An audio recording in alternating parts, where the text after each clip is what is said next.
Investor Uzair Gauri साहब हमारे साथ मौजूद हैं जो ये जो कासास केस है उसमें प्रोसिक्यूशन के लॉयर हैं, मेन वकील हैं जो मकतूलीन की तरफ से जो ये केस लड़ रहे हैं उनसे पूरी सूरत हाल के हवाले से जो है बात करते हैं। सर, सबसे पहले मैं चाहूँगा कि जो लास्ट प्रोसीडिंग है कोर्ट की, बैरिस्टर उज़ैर गौरी साहब, आप उसके हवाले से हमें बताएं कि अंदर क्या हुआ। और एक और खदशा जो है अवाम को, पब्लिक जो है बहुत ज़्यादा सोशल मीडिया पे इस केस में इंटरेस्ट ले रही है, वो कह रहे हैं कि हमें क्या पता कि बाहर तो इस नताशा को जो है कपड़े में लपेट कर जो है लाया गया, अंदर वो थी नहीं थी। तो अंदर एक तो आप इस चीज़ को बताएं, आपने जो विटनेस किया कि वो नताशा ही थी, और दूसरी ये चीज़ के अंदर उस केस में क्या हुआ, प्रोसीडिंग्स की अपडेट क्या है। अस्सलाम वालेकुम जनाब। अच्छा, मैं इसकी आपको ये वाली बात बताना चाह रहा था कि जिस दिन ये केस टेकअप हुआ तो उस दिन जो है ना रिमांड एप्लीकेशन बेसिकली कोर्ट में लगाते हैं आईओ आके।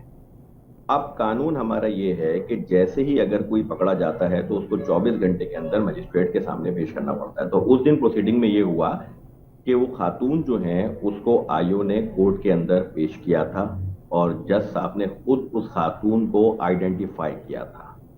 तो ये वाली बात कि वो मौजूद नहीं है, तो ये वाली बात बिल्कुल एक फेक है, ऐसी कोई चीज नहीं है। जहां तक प्रोसीडिंग की बात करूं तो देखें, इनिशियल जो एफआईआर कटी थी ना उसके अंदर 4 सेक्शन डाले गए थे, कॉलम नंबर 3 एफआईआर के अंदर। जो उसमें पहला सेक्शन डाला गया था वो 320 डाला गया था, दूसरा 427, 269 डाला गया था और 337 जी डाला गया था। इत्तेफाक से ये तमाम के तमाम ऑफेंसेस जो हैं ये बेलेबल नेचर के हैं। यूजुअली अगर किसी का एक्सीडेंट होता है, नॉर्मल कोर्स टाइम में अगर किसी का एक्सीडेंट होता है और वो जो है मर जाता है तो जो सेक्शन लगता है 320 लगता है, और जख्मी होता है तो 337 जी लगता है। ये दोनों के दोनों ऑफेंसिव बेलेबल नेचर के।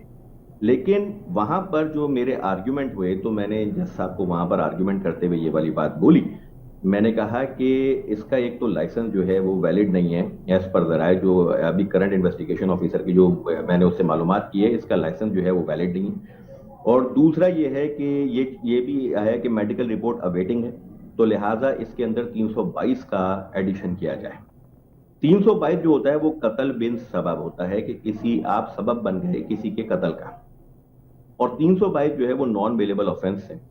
तो अल्हम्दुलिल्लाह वहां पर जो है 322 जो है वो ऐड हो गया था। आईओ साहब उसको रिमांड पेपर पे ऐड करके ले आए थे और इस लड़की का फिर जुडिशियल कस्टडी रिमांड हो गया। एक बात मैं यहाँ पर वादे करता चलूं कि जुडिशियल कस्टडी रिमांड लड़की का होगा वो इस वजह से, सिर्फ और सिर्फ हमारी जो 167 सीआरपीसी सेक्शन है उस वो ये कहता है कि लड़की अगर मर्डर केसेस के अंदर इन्वॉल्व है तो उसका रिमांड पुलिस कस्टडी दे दिया जाता है, वरना उसका जुडिशियल कस्टडी रिमांड होता है।